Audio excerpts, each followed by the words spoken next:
Então, por exemplo, quando a gente está falando da raiva e eu utilizo o fogo como uma metáfora aqui, não é aleatório, tá? Obviamente. E aí a gente tem que pensar, talvez, eu penso aqui um pouco como churrasqueiro, como quem gosta de assar peixe, né? Então o que a gente faz quando a gente quer fazer uma boa brasa? A gente precisa de vento, né? Então um carvão bom, a gente precisa de alguma coisa ali que faça aquele carvão pegar fogo e tal. E a gente faz o quê? Se a gente conseguir que ele pegue um pouquinho em uma pedrinha de carvão ali, pra gente garantir que ela mantenha a brasa viva, a gente faz o quê? A gente coloca muito ar, muito oxigênio ali, tá certo? E o oxigênio vai fazer aquele fogo crescer. Então o que a gente já sabe? O que a gente já sabe é que existe uma relação aqui diretamente proporcional entre como está a quantidade de ar que está entrando e o fogo. A gente já consegue ver isso no meio físico. Não é muito diferente na gente. Pode ver quando uma pessoa está com raiva, a respiração dessa pessoa normalmente está ofegante, tá certo? Quando ela está num pico muito forte de raiva. Então o que a gente já sabe? Que a primeira grande estratégia para picos de raiva, inclusive para picos fortes de agressividade, tá certo? Que a gente já passou do ponto de parar, né? Quando já está na agressividade. Então é muito importante a gente entender os gatilhos, entender esses sinais físicos que começam em nós, entender o backtrack que começa na nossa cabeça, porque às vezes acontece o gatilho, pum, e aí a gente começa a conversar com a gente mesmo sobre o gatilho. E esse conversar com a gente mesmo sobre o que aconteceu, que é o viés cognitivo da raiva, faz a gente colocar uma espécie de gasolina, que não é oxigênio, a gente mete gasolina direto na raiva. Por quê? Porque a gente começa a dizer que aquilo não é certo, que eu não sei o quê, e o que o fulano fez de propósito, e pra me testar, não das quantas, e aquilo vai nos inflamando, e quando vê a gente já passou do ponto. Entende? Então, uma coisa muito importante é a gente conseguir, nesse ponto da raiva, que é no diálogo interno, a gente não colocar a gasolina. Se a gente fez isso e ainda começa a abanar, né? Aí a respiração trinca o dente e a musculatura, quando vê, a gente está já na agressividade, que é o pior dos mundos. Tá? Então, a primeira grande ferramenta para os picos é a gente conseguir antenar o nosso pensamento no antes de alimentar aquilo que gerou o pico. Às vezes a gente não consegue, por quê? Porque a gente tem um gatilho que é uma espoleta, a gente já estoura. E ali, quando a gente tem um gatilho que não dá tempo de refletir, a gente nem alimenta, nem bota gasolina e já explode, é sinal de que aquele ponto realmente é um ponto ultra sensível que depende da gente fazer um mergulho muito grande, porque tem alguma coisa ali. Tem alguma coisa muito séria quando é só triscou, eu já espoquei, eu já explodi, eu já joguei na cara alguma coisa. Tem alguma coisa ali. Então, pode ter a ver com o outro ser isso, aquilo outro, mala sem alça, chato, tocar num ponto que sabia que não podia, ser perverso. Tem um monte de possibilidades em relação ao outro. Ok, mas você precisa olhar aquele ponto. Segundo momento eu consigo chegar nessa consciência do meu diálogo interno para não botar gasolina, ali é o segundo ponto de ação. E o mais poderoso de todos que a gente consegue em qualquer momento usar é a respiração. É eu abaixar muito, tá? A minha intensidade respiratória. Então eu vou inspirar profunda e lentamente pelo nariz, e quando eu achar que encheu bem os pulmões, eu vou jogar o meu diafragma para fora, o meu umbigão vai lá para fora para eu ficar com barriga inchada, e vou colocar mais ar ainda, até não caber mais nada de ar. E quando eu soltar, eu vou soltar com um biquinho, como se eu tivesse com um canudo muito fininho, bem fininho o canudo, e eu tivesse que soltar todo aquele ar por aquele canudo fininho, e eu vou fazer. E vai demorar. Se eu não conseguir fazer assim, eu vou aumentar o calibre do meu canudo e vou encher de novo bem devagar, e vou tentar soltar o mais devagar que eu puder. Porque se você fizer, daqui a pouco o fogo tá lá em cima de novo. Então esse é um bom começo para picos, sabe? Para picos de raiva, tá certo? Então assim, além disso, né, gente, uma coisa que é fundamental é a regulação cognitiva. A regulação cognitiva é uma estratégia muito poderosa, por quê? Porque é uma estratégia interpretativa. Toda vez que tal coisa acontece assim, assado, eu interpreto do jeito X e fico com raiva. Então, como é que eu faço isso? Eu começo a buscar em mim alternativas para aconteceu a coisa de um determinado jeito assim, assim, assim. Ao invés de eu interpretar aquilo do jeito X, eu interpreto do jeito Y. Eu busco uma nova interpretação para aquilo que está sendo feito, para aquilo que está acontecendo, até para aquilo que eu estou pensando, que já me coloca num processo de raiva, para, através dessa mudança, eu conseguir avançar sem que o sentimento ou a emoção que me domine, e quando eu vou perceber, eu já soltei alguma coisa, eu já briguei com alguém, eu já despejei em cima de alguém alguma coisa. Então, esse viés do reenquadramento cognitivo, sabe, é muito poderoso. Uma outra coisa muito maravilhosa que a gente tem é a possibilidade de entender que a gente precisa se habilitar em duas formas de comunicação. A forma de comunicação não violenta, em que a gente comunica aquilo que é necessidade nossa, sem agredir, e a comunicação assertiva. Essas duas formas de comunicação, elas são importantes, mas é muito importante que eu comunique às pessoas sobre a minha tentativa de uma nova comunicação, entende? Não é só estudar a comunicação não violenta, não é só estudar a comunicação assertiva e simplesmente descarregar aquilo nas pessoas, sem contexto. Eu preciso dizer, gente, olha, eu estou fazendo um curso de comunicação não violenta. Porque de pouco elas vão te cobrar também, sabe? Ah, não era você que tinha feito o curso de comunicação não violenta? Olha o jeito que você está falando. Então isso também é uma forma da gente construir certos freios sociais, mas também de nos habilitar a ter competência para lidar com as coisas, entende? E em alguns casos, que são aquelas pessoas que não experimentam a raiva de forma explosiva, mas experimentam a raiva de forma implosiva, a comunicação assertiva é muito importante, porque ela permite que você coloque limites claros na sua comunicação para coisas que você simplesmente não aceita, tá certo? Agora, você pode fazer isso com raiva ou sem raiva, ou com uma raiva positiva, entende? Porque às vezes a gente tá com aquele fogo ali, e é um momento de fazer a comunicação, mas a gente pode, mesmo sentindo raiva, entender que nós não precisamos ser uma esponja, a gente pode ser um filtro. Então você precisa se classificar, talvez. Eu sou uma pessoa esponja ou sou uma pessoa filtro? Porque se você for uma pessoa esponja, você vai fazer e vai devolver para o outro aquilo lá. Por quê? Porque você vai pegar tudo aquilo para si, encher de coisa ruim ali dentro e é óbvio que você vai transferir, vai ser aquilo mesmo. Se você for uma pessoa filtro, as pessoas vão fazer algumas coisas, aquilo vai te tocar, você vai sentir, você vai filtrar aquilo que dá para fazer. Às vezes você não vai ter as melhores reações, você não vai ser luz, paz e amor em tudo, mas você vai conseguir, através da CNV, que é a comunicação não violenta, e da comunicação assertiva, deixar claro aquilo como limite, claro que aquilo te afetou emocionalmente, claro que aquilo não é legal, que você não aceita aquilo, beleza? Mas não necessariamente passando do ponto da raiva positiva para a raiva negativa, que é aquela raiva que vai te gerar culpa depois, vai te gerar um retrabalho, vai te gerar algum ato de violência verbal, psíquica ou não verbal. No episódio 5 do Cabala eu falo sobre interdependência, porque também é uma característica do mundo moderno, essa coisa de não, somos livres e independentes, fazemos o que queremos, entendeu? Não mexe comigo, que eu não ando só, e é por aqui que eu vou. E uma das coisas essenciais pra gente realmente saber o que o amor tem pra nos dar é a gente perceber a interdependência, sabe? Perceber a profundidade da interdependência. E a gente entender, quando a gente está falando de independência, quando a gente está falando de liberdade, do que a gente está falando mesmo, sabe? Chegar ao ponto da gente refletir. E se liberdade for eu fazer aquilo que eu não quero? E se for, você já pensou nisso? Se liberdade for você fazer aquilo que você não quer fazer? Porque tem algo maior do que o seu umbigo, que é extremamente importante, é o que talvez você devesse querer. E ao fazer isso, muito mais do que você precisa e necessita para ser feliz e ter uma vida maravilhosa, ele seria dado. Mas se você não recebe porque você acha que ser livre é fazer só o que você quer, e aí você sai dando burro em ponta de faca e não consegue chegar naquilo que você sonha e talvez mereça, se fizer os ajustes conscienciais, emocionais, que a inteligência pode te dar.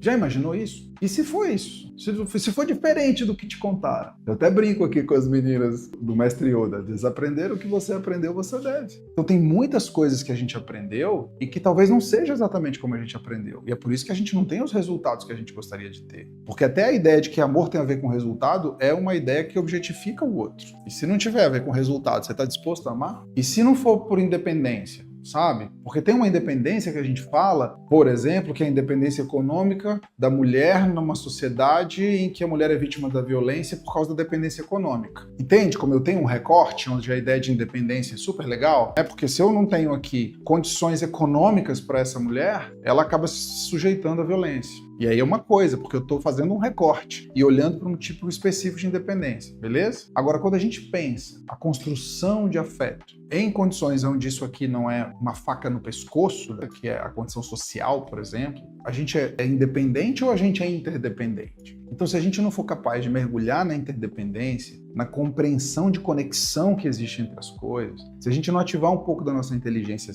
sistêmica, né, como é que a gente vai fazer para saber o que a gente realmente quer do amor? E ver se isso não tem a ver só de novo com o nosso umbigo e a gente acaba mergulhando no narcisismo e não se conecta com a vida. A gente quer receber, e se tiver a ver com dar, ou dar e receber, em medidas diferentes, talvez, porque a gente talvez só queira se for na mesma medida, até onde eu consigo aceitar essa diferença de medida? Até onde essa interdependência é boa para mim? Qual é a independência que eu realmente preciso? Qual é a independência que eu preciso que o outro queira para ele, para a gente poder construir uma interdependência madura, sabe? Então, esse é um ponto que a gente não olha. A gente, raramente, eu escutei isso em settings de educação e em settings terapêuticos, em que as pessoas estavam mergulhadas num problema que tinha a ver com a sua consciência de interdependência, mas elas jamais tinham pensado nisso. E elas estavam esperando coisas do amor. E não era que o amor não tivesse para dar, mas a falta de clareza sobre interdependência não permitia que as pessoas vissem o que estava disponível para ser dado. E aí elas ficam projetando, idealizando. Então, esse é um tópico que merece a sua atenção. Quando a gente está falando de motivação, a primeira coisa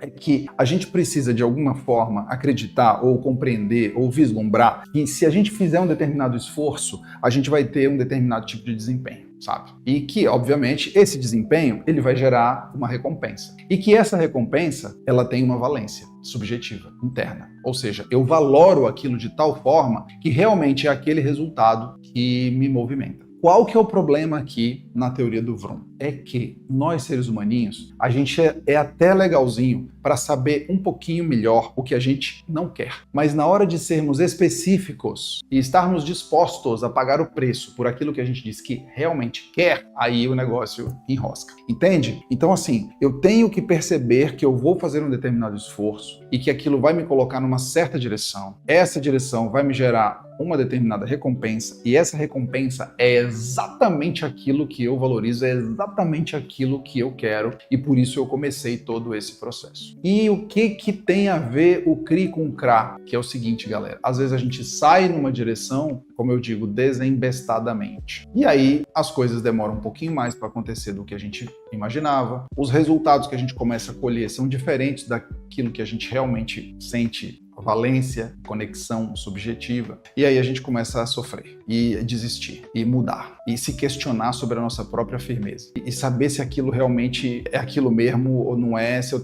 tentei por tempo suficiente ou não, se eu tenho que desistir, será que aquele sonho é realmente meu ou é alguma coisa que colocaram na minha cabeça? Estão entendendo? Então, a gente acaba com o tempo percebendo que o autoconhecimento é mais importante do que a motivação. De que a disciplina é mais importante que a motivação. Que a autorresponsabilidade é muito mais importante do que a motivação. Por quê? Porque você pode estar motivado para ir para o buraco. Porque você não se conhece, não assume responsabilidade e não tem a disciplina ainda necessária para conseguir cruzar essas primeiras conquistas que não têm a valência que você gostaria. Pergunta para o empresário, para a empresária, tem uma aqui me escutando, entendeu? Se todo dia que ela tem que performar exatamente igual ou melhor do que ontem, ela colhe todas as valências que ela queria. Não colhe. Então, assim, por quê? Porque quem trabalha realmente por resultados diários, quem realmente... E aí vamos, Ricardo, mas não é só sobre trabalho. Não é. Pensa num casamento, pensa na criação do filho, pensa no cuidado com o teu próprio corpo. Todas as coisas que são processuais, procedimentais, que têm a ver com a essência da vida, vão exigir de nós essa mesma atenção que o nosso queridíssimo Vroom nos alerta. Para a gente se manter motivado, esse esforço vai gerar um determinado desempenho que vai chegar num determinado ponto que é exatamente aquilo que eu valorizo. E aí pensa quando você está na educação de filho, em que você faz tudo bem direitinho, conversa, orienta, instrui da melhor escola, tá sempre junto, não sei das quantas, pai, o resultado é ele, sei lá, te surpreender com uma forma de pensar, sentir, agir no mundo que você diz, mas da onde essa criatura tirou isso? Meu Deus! Entende? Por quê? Porque é uma outra consciência, galera. Entende? E a gente vai ter que continuar motivado a ser esse pai e essa mãe que vai mudando conforme os nossos filhos mudam, porque eles crescem, a gente não pode querer tratar um filho adolescente igual quando ele era bebê e nenhum filho adulto igual quando ele era adolescente. Então a gente tem que crescer, a gente não pode desistir de continuar crescendo junto com eles. Para se manter motivado, a gente tem que entender que nem sempre a valência daquilo que a gente conquistou é exatamente como a gente queria e mesmo assim, aí vem resiliência, vem disciplina, eu tenho que continuar. E isso é evolução, isso é maturidade, isso é força. Porque senão a gente vai se infantilizando diante da vida, as coisas vão acontecendo diferente do que a gente imaginava e a gente vai ficando fraco, débil, doente, que é o que a gente tem assistido, infelizmente, com muita gente, que não encara a vida como ela é. Porque não para aprofundar e entender, tem uma teoria da motivação que diz um negócio ali, um tal do Vroom, que vamos combinar, hein? Entende? Então, às vezes, você não vai colher o que você queria, entendeu? Você vai ter plantado morango e quando você for colher era limão. Acontece. Não é espiritualmente, é na prática. Por quê? Porque tem a ver com dinâmicas que você não controla. sabe? Você faz tudo certo pro seu time lá no trabalho, fazer exatamente como o time treinou, ensaiou, e na hora que o cara vai atender o cliente, ele faz errado. Na hora que vai mexer no sistema, faz uma caca. Aí tem que até tal hora para corrigir aquela caca no sistema. E no outro dia começa de novo, você tem que fazer de novo, e de novo, e de novo, até ficar redondo e talvez não fique, tenha sempre uma pontinha para parar. Entende? Então, o que tem de solução aqui, Ricardo? A gente precisa saber verdadeiramente quais são as valências, porque tem valências que são valências para começar uma coisa, tem valências que são de meio de caminho e tem valências que são de resultado final, entende? Se a gente soubesse, hein, gente? Se você já soubesse assim, nossa, digamos que a tua meta fosse teu primeiro milhão e você tivesse certeza do primeiro milhão aqui, ó, nesse ponto aqui, ele tá aqui te esperando. O que você faria? Agora, fazer tudo que precisa fazer sem a certeza, né? Então, o que o Vroom nos convida a fazer? Ele nos convida a ter clara essa valência, entende? Bem clara. E, ao longo desse processo, trabalhar como se essa valência fosse certa. Porque se ela for incerta, e ela é, talvez você desista amanhã. É interessante isso, né? A certeza. Aí a galera pega isso e transforma na lei do pensamento mágico, na visualização, não sei das... Mas tá lá na psicologia, entende? Por quê? Porque a gente, sabendo o que a gente quer, a gente tem firmeza para seguir até chegar. E o que a gente vai corrigindo são os cursos, as estratégias, sabe? Porque o valor intrínseco daquilo que a gente realmente persegue está ali presente. O pulo do gato eu aprendi no esporte. Quando eu tive a presença, assim, junto com campeões de coisas muito difíceis, como fisiculturismo, futebol, artes marciais, eu vi que quando o cara almejava só subir até o pódio, sabe, era só a medalha, quando ele chegava lá, acabava tudo. Por quê? Porque ele tinha subestimado a valência. Entende? Por isso que chegar no topo é mais fácil do que se manter ali. E aí o cara, pronto, subiu no Everest. E agora? Só tem um lugar agora para baixo, né? Descer do Everest. E aí você tem que subir e descer várias vezes. Então o que é realmente a meta de ouro? É o primeiro milhão? Aí você ganha o primeiro milhão e faz como?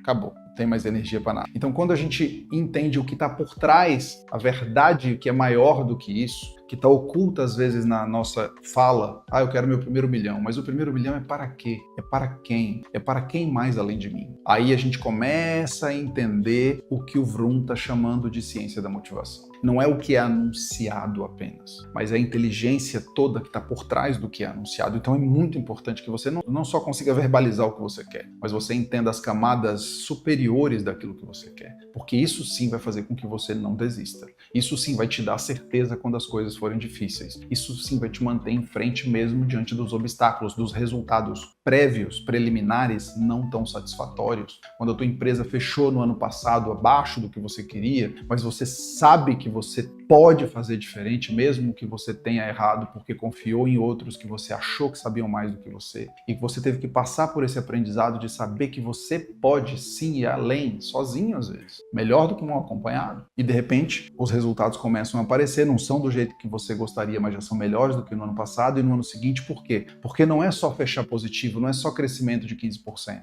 Sabe, você está ali por motivos maiores, as vidas que você impacta, a beleza que você traz para o mundo, a satisfação, o sorriso dos teus clientes, a alegria, a realização dos teus filhos com o conforto que você promove com o resultado do teu trabalho, sabe? A valência, ela se desdobra e aí você às vezes não vê o brilho numa área da vida, mas você vê em outra área de valência e isso leva você adiante.